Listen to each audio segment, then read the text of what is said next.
ஸ்ரீ ஆனந்தவல்லி பாஹிமாம், ஸ்ரீ ஆனந்தவல்லி ரக்ஷமாம்.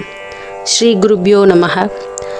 கல்யாணீம் கருணா கடாட்சலஹரீம் கதம்ப மாலாதரீம் காருண்யாமிருத வர்ஷிணீம் சிவமயீம் கல்யாண சந்தாயினீம் கீர்வாணீம் சுரசுந்தரீம் திரிபுவனீம் ஆனந்த சந்தாயினீம் வந்தே ஸ்ரீ ஆனந்தவல்லீம் குணவதீம் சௌஷீல சம்பத் பிரதாம். இன்று ஸ்ரீ ஆனந்தவல்லி அம்பிகையினுடைய பாதார விந்தங்களிலே சரணடைந்து இன்றைய தினம் நவராத்திரி உற்சவத்தை பற்றி பேசலாம் அப்படின்னு. மகாலய பட்சம் நடந்து கொண்டிருக்கிறது. மகாலய அமாவாசை முடிந்து அடுத்த நாள் அக்டோபர் 15ஆம் தேதி முதல் 24ஆம் தேதி வரை, அதாவது மகாலய அமாவாசை முடிந்து அடுத்த நாள் பிரதமையிலிருந்து ஆரம்பித்து விஜயதசமி அக்டோபர் 24ஆம் தேதி வரைக்கும் நவராத்திரி மிகவும் விசேஷமாக நம்ம எல்லோரும் கொண்டாட போகிறோம். அதாவது இந்துக்களுடைய பண்டிகைகளிலே மிகவும் முக்கியமான ஒரு பண்டிகை. இந்தியாவிலே ரொம்ப ரொம்ப ரொம்ப சிறப்பாகவும் பிரம்மாண்டமாகவும் எல்லா பக்தர்களும் அம்பிகையை நோக்கி வழிபடக்கூடிய ஒரு முக்கியமான பண்டிகை நவராத்திரி பண்டிகை. சரி, இந்த நவராத்திரி பண்டிகை ஏன் கொண்டாடுகிறோம்? இந்த நவராத்திரி பண்டிகை காலத்திலே விரதம் இருப்பதாலும் இந்த நவராத்திரி பண்டிகையிலே அம்பிகையினுடைய வழிபாடு செய்வதாலும் என்ன பலன்? நவராத்திரிக்கு நம்ம கொலு வைக்கிறோம். எல்லாரும் அவரவர்களுடைய கிரகங்களிலே முடிந்தவர்கள் எல்லோரும் கொலு வைக்கக்கூடிய வழக்கத்தை கொண்டிருக்கிறார்கள். இதனுடைய தாத்பரியங்கள் எல்லாத்தையும் பற்றி இன்னைக்கு பேசலாம் அப்படின்னு சொல்லிட்டு இன்றைய பதிவு. அதாவது ஷார்ட்டாக சொல்லணும்னா நவராத்திரியினுடைய சிறப்பு பற்றியும் இதை அனுஷ்டிக்க வேண்டிய முறை, கிடைக்கக்கூடிய பலன்கள் பற்றியும் இன்னைக்கு பார்க்க போகிறோம். இதை பற்றி தேவி மகாத்மியத்திலே மிகவும் விரிவாக கூறப்பட்டுள்ளது. முன்னொரு காலத்திலே அசுரர்கள், அதாவது என்னென்னா அசுரர்கள் எல்லோரும் தெய்வங்களிடம் வரங்கள் பல பெற்று தங்களை அழிக்க யாரும் இல்லை என்று தலைகணம் பிடித்து திரிந்தார்கள்.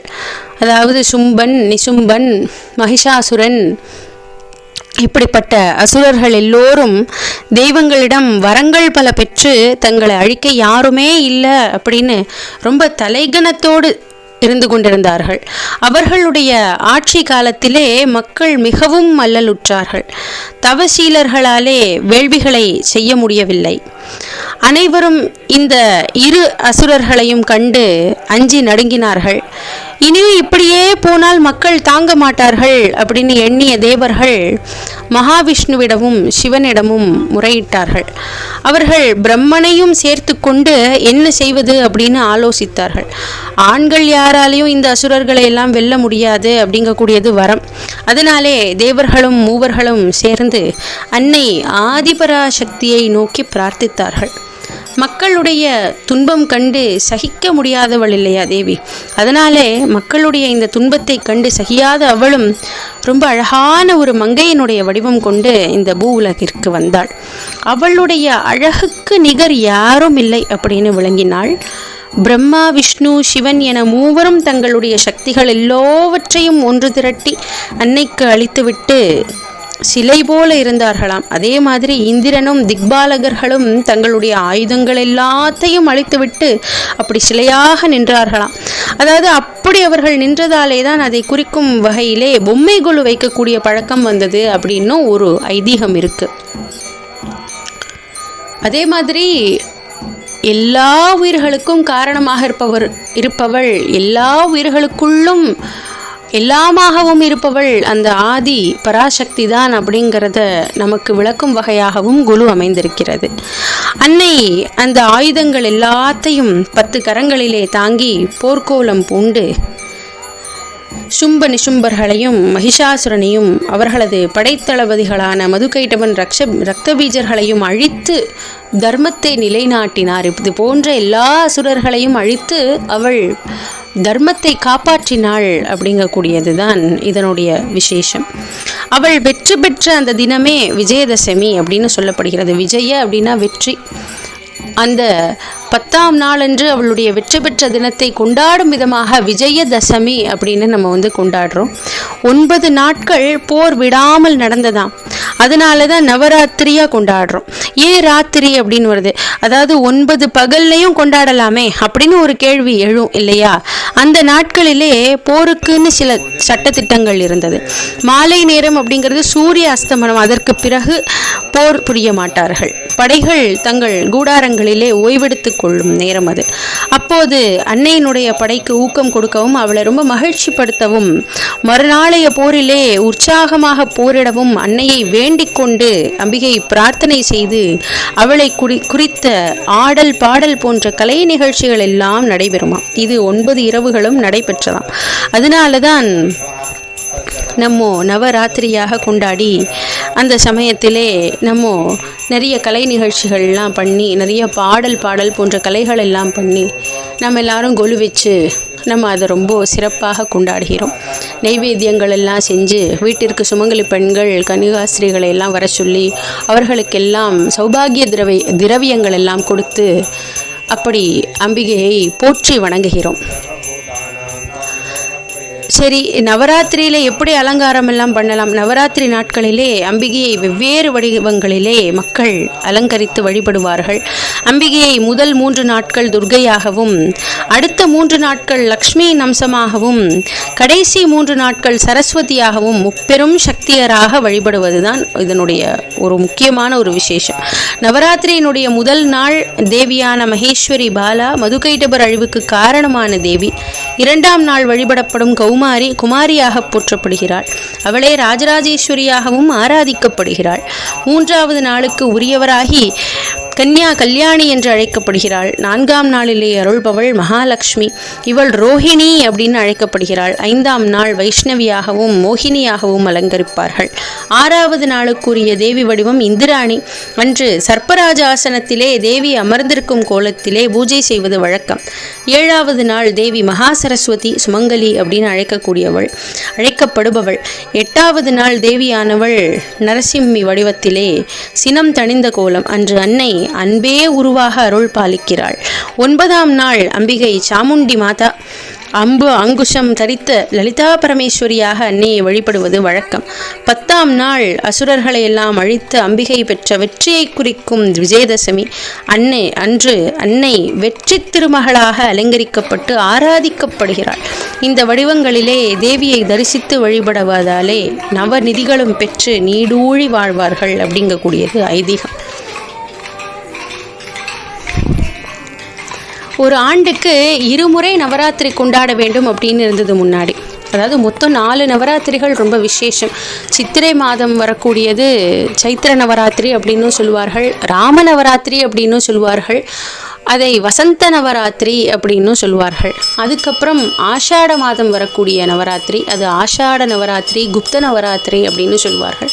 அதற்கப்புறம் புரட்டாசி மாதம் வரக்கூடியது தான் ரொம்ப முக்கியமான நவராத்திரி, அதுதான் மகா நவராத்திரி, சாரதா நவராத்திரி. அதாவது மகாலய அமாவாசைக்கு அப்புறம் நம்ம இப்போ கொண்டாட போகிறோமே, அது மகாலய அமாவாசைக்கு அப்புறம் வரக்கூடிய நவராத்திரி சாரதா நவராத்திரி அப்படின்னு சொல்லுவார்கள். இன்னொன்று மாசி மாதம் வரும், அந்த நவராத்திரி மக நவராத்திரி அப்படின்னு சொல்லி அதுவும் குப்தர நவராத்திரி. 4 நவராத்திரிகள் உண்டு.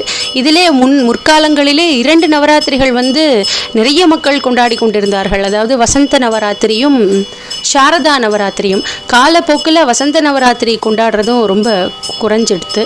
இப்போது சாக்தர்கள் இந்த 4 நவராத்திரியையுமே ரொம்ப விசேஷமாக கொண்டாடுகிறார்கள் அப்படிங்கிறது தான் உண்மை. அதிலே புரட்டாசி மாத சாரதா நவராத்திரி தான் இப்போ ஆனால் வழக்கத்திலே இருக்கிறது. நவராத்திரி பூஜையை பார்த்தோம் அப்படின்னா தெய்வங்களும் தேவர்களும் கூட சேர்ந்து செய்து பலன் பெற்றார்களாம். நாரதர் அறிவுரைப்படி ராமர் கடைபிடித்து ராவணனை அழித்து சீதையை மீட்டு வந்தார். கண்ணபிரான் பார்த்தோன்னா சியமந்தகமணி காரணமாக அடைந்த அபவாதம் இந்த பூஜை செய்ததாலே நீங்கியதாம். பஞ்ச பாண்டவர்கள் பாரத போரில் வென்றதும் இந்த பூஜை செய்ததால் தான். தீய சக்திகள் மேலோங்கும் போது காத்திட வேண்டினால் அம்பாள் சண்டிகையாக 9 கோடி வடிவங்கள் எடுத்து தீமையை அழித்து நன்மை செய்வாள் அப்படின்னு தேவி மகாத்மியம் கூறுகிறது. இந்த நவராத்திரி நாட்களிலே தேவி மகாத்மியம் பாராயணம் செய்யறதும் ரொம்ப விசேஷம். நவராத்திரியிலே 9 நாட்களும் பூஜை விரதம் அனுஷ்டிக்கிறது ரொம்ப நல்லது. அப்படி அம்பிகையை பூஜை செய்வது நமக்கு எல்லா விதமான நற்பலன்களையும் கொடுக்கும்.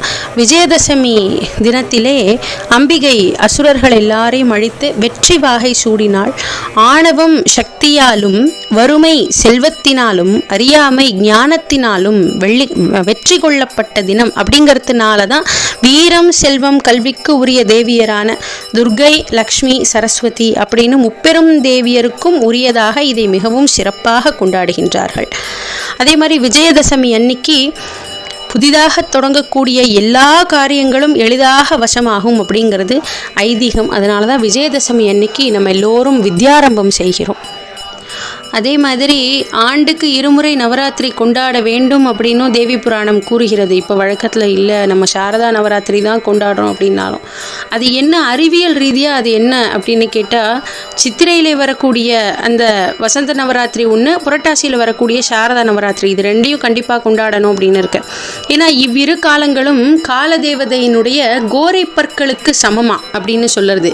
அது ஏன் அப்படின்னா, கோடை குளிர் அப்படின்னு இந்த பருவகாலம் மாறும்போது பார்த்தோம்னா நோய் நொடிகள் நிறைய பரவும். இந்த ஆபத்திலிருந்து மக்களை காக்கும்படி தேவியை பூஜிக்க வேண்டும் அப்படின்னும் இந்த விழாவை நடத்தினார்கள் அப்படின்னு ஒரு விஷயம் இருக்கு. அதனால இந்த 2 காலங்கள்லையுமே தேவியை கண்டிப்பாக பூஜிக்கணும் அப்படின்னு சொல்லி இருக்கு. அவ்வளோ ஒரு அறிவியல் ரீதியான ஒரு கருத்து இது. சரி, நவராத்திரி அப்போ நம்ம எல்லோருமே கொலு வைக்கிறோம் இல்லையா? அந்த கொலு வைக்கிறதுனுடைய தாத்பரியம் என்ன, அதற்கு என்ன காரணம் அப்படின்னு சொல்லி பார்த்தோம்னாக்க, அகிக்கக்கூடிய அனைத்து உயிர்களிலுமே அம்பிகையே இருக்கிறாள். நவராத்திரி காலத்திலே கொலு வைக்கிறதுனுடைய தத்துவம் என்ன அப்படின்னு பார்த்தோம்னா, அதாவது அகிலத்தில் இருக்கக்கூடிய அனைத்து உயிர்களிலும் அம்பிகையே இருக்கிறாள். அவளுடைய கருணையினால் தான் அனைத்தும் உயிர் வாழ்கின்றன அப்படிங்கக்கூடிய தத்துவத்தை விளக்கறதுக்கு அந்த குலு வைக்கிறோம். அதனுடைய தத்துவம் அதுதான்.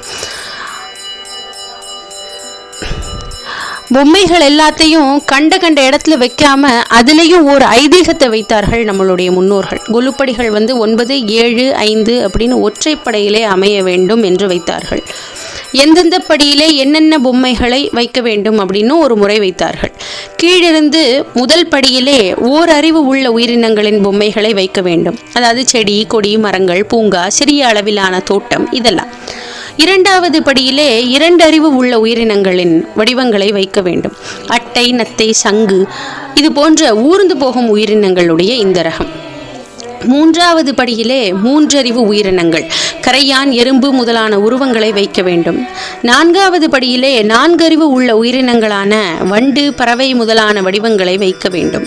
5வது படியிலே 5 அறிவு உயிரினங்களான பசு முதலான விலங்கினங்களின் பொம்மைகள் இடம்பெற வேண்டும். 6வது படியிலே 6 அறிவு உள்ள உயர்ந்த ஜீவராசிகளான மனித வடிவங்கள், வாத்திய கோஷ்டி பொம்மைகள் எல்லாம் இடம்பெற வேண்டும். 7வது படியிலே மகான்கள், ஞானிகளுடைய உருவங்கள் இடம்பெற வேண்டும். 8வது படியிலே தெய்வ அவதாரங்கள், தசாவதாரம் முதலான தெய்வ வடிவங்கள். 9வது படி உச்சியிலே இருப்பது, அதில் பூர்ண கும்பத்துடன் அம்பிகையினுடைய திருவுருவம் மட்டுமே இருக்க வேண்டும். அதாவது அதுக்கு என்ன அர்த்தம்னா, அம்பிகையினுடைய அருளாட்சியின் கீழேதான் அனைத்து ஜீவராசிகளும் வாழ்கின்றன அப்படிங்கிறதோட அவை படிப்படியாக முன்னேறி வாழ்வில் உயர்ந்த மேன்மை அடைகின்றன அப்படிங்கிறதையும் இந்த அமைப்பு விளக்குகின்றது அப்படிங்கிறத புரிஞ்சுக்கணும்.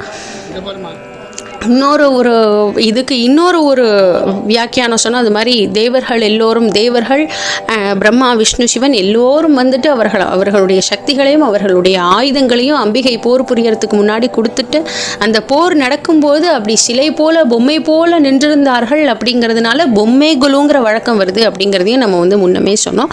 கொலு வைக்கிறதுக்கு பின்னாடி இருக்கக்கூடிய தத்துவம் நம்மளுடைய முன்னோர்கள் என்னென்ன சொல்லியிருக்கிறார்கள் அப்படிங்கிறத இப்போ நம்ம பார்த்தோம்.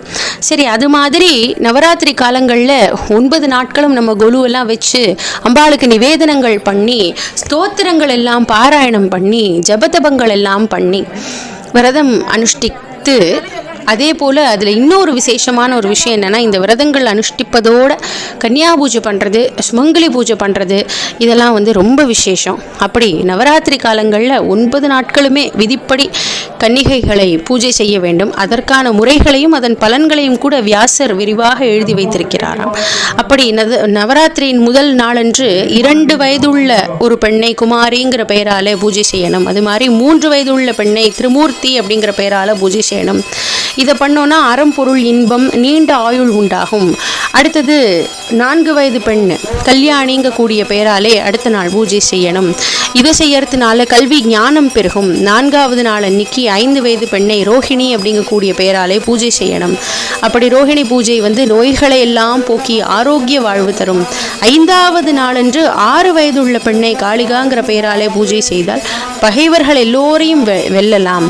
6வது நாள் வந்து சண்டிகாங்கிற பெயரால் பூஜை பண்ணணும் அப்படின்னு இருக்குது. அது வந்து செல்வ செழிப்பை தரும். 7வது நாள் அன்னைக்கு சாம்பவி அப்படின்னு 8 வயதுள்ள ஒரு பெண்ணை சாம்பவிங்கிற பெயர் கொண்டு நம்ம பூஜை பண்ணோம் அப்படின்னா அரசாங்க பதவிகள் எல்லாத்தையும் கொடுத்து பகைமை அனைத்தையும் வேறறுக்குமாம்.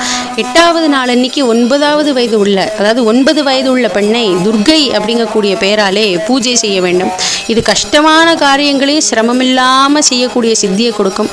9வது நாள் அன்னைக்கு 10 வயது உள்ள பெண்ணுக்கு சுபத்ரா அப்படின்னு பூஜை செய்யணும். இதனால புலநடக்கம் உண்டாகும் அப்படின்னு சொல்லி இப்படி நவராத்திரி காலங்களில் 9 நாட்களும் வந்து கன்னிகா பூஜை செய்யறதுனால நம்மளுக்கு வாழ்வில் எல்லா வளங்களும் கிடைக்கும் அப்படின்னு சொல்லி அது ஒரு ஐதீகம் இருக்குது. அதனாலே நவராத்திரி நாட்களிலே எல்லோரும் வந்து கன்னிகா பூஜை செய்ய வேண்டும். சுமங்கலி பெண்களுக்கு சௌபாகிய திரவியங்கள் கொடுக்க வேண்டும்.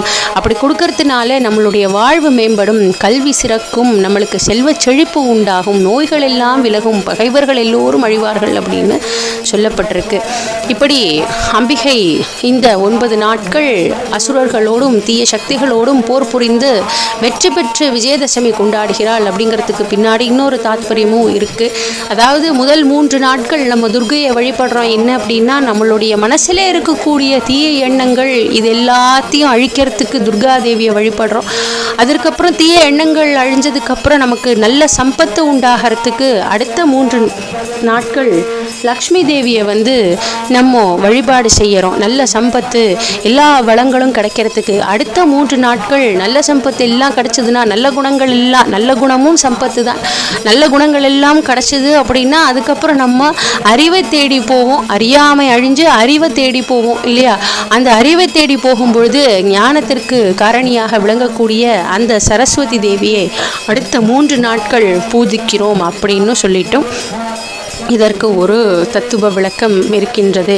இப்படி நம்ம எல்லோரும் அம்பிகை இவ்வாறு தீய சக்திகளை அழித்து நல்லவர்கள் எல்லோருக்கும் வந்து தர்மத்தை நிலைநாட்டி கொடுத்தாலோ அதுபோல நம்முடைய மனதிலே இருக்கக்கூடிய அனைத்து தீய சக்திகளையும் நம்மளும் அவளை பூஜித்து அழித்து அவளுடைய பாதங்களிலே சரணாகதி அடைய வேண்டும். அப்படிங்கிறது தான் இந்த நவராத்திரியினுடைய ஒரு முக்கியமான தத்துவம். அப்படிங்கிறத நம்ம எல்லோரும் புரிந்து கொண்டு இந்த நவராத்திரியிலே அம்பிகையை நம்ம மிகவும் சிறப்பாக ரொம்ப ஆத்ம சுத்தியோடு நம்ம எல்லாரும் வழிபடணும் அப்படின்னு சொல்லிக்கிறோம். அதே மாதிரி நம்முடைய ஆலயத்திலே ஸ்ரீ ஆனந்தவல்லி சமேத ஸ்ரீ அகஸ்தீஸ்வர சுவாமி திருக்கோவிலிலே இந்த நவராத்திரி விழா மிக மிக மிக விசேஷமாக கொண்டாடப்பட்டு வருகின்றது. நம்மளுடைய குருநாதர்கள் இந்த நவராத்திரி காலங்களிலே லலிதா சஹஸ்ரநாம லக்ஷார்ச்சனை செய்து அம்பிகையை வழிபட்டு வருகிறார்கள். இது மிகவும் விசேஷமான ஒன்று. உலக மக்களுடைய நலனுக்காகவும் எல்லோருக்கும் கஷ்டங்கள் எல்லாம் நீங்கி எல்லா வளங்களும் பெற வேண்டும் அப்படின்னும் இந்த பூஜையை நம்மளுடைய குருநாதர்கள் செய்து வருகிறார்கள். எனவே பக்த கோடிகள் அனைவரும் நம்மளுடைய கோவிலுக்கு வந்து இந்த காலத்திலே அம்பிகையை தரிசனம் செய்ய வேண்டும் என்று உங்கள் அனைவரையும் வேண்டி கேட்டுக்கொள்கிறோம். அதே மாதிரி பக்தர்கள் எல்லோரும் தங்களால் இயன்ற கைங்கரியம், அதாவது உடலாலும் பொருளாலும் மனதாலும் தங்களால் இயன்ற கைங்கரியங்களை செய்து அம்பிகையினுடைய அருட்கட்டாட்சத்திற்கு பாத்திரமாக வேண்டும் என்று தங்கள் அனைவரையும் அழைக்கின்றோம். நம்மளுடைய கோவிலினுடைய அட்ரஸ் மற்ற டீட்டெயில்ஸ் எல்லாமே நம்மளுடைய டிஸ்கிரிப்ஷன் பாக்ஸில் கொடுத்துருக்கோம். எல்லோரும் பார்த்துட்டு நம்மளுடைய கோவிலுக்கு வரலாம், தங்களால் இயன்ற கைங்கரியங்களை செய்யலாம் என்று சொல்லிக்கொண்டு ஆத்தாளை எங்கள் அபிராமவல்லியை அண்டமெல்லாம் பூத்தாளை மாதுளம்பூ நிறத்தாளை புவியடங்க காத்தாளை ஐங்கனை பாசாங்குஷமும் கரும்பும் வில்லும் சேர்த்தாளை முக்கண்ணியை தொழுவார்க்கு ஒரு தீங்கும் இல்லையே என்று அவளை வேண்டிக் கொண்டு பாஹிமாம் பாஹிமாம் ஆனந்தவல்லி பாஹிமாம் ரக்ஷமாம் ரக்ஷமாம் ஆனந்தவல்லி ரக்ஷமாம். ஸ்ரீ குருப்யோ நமக.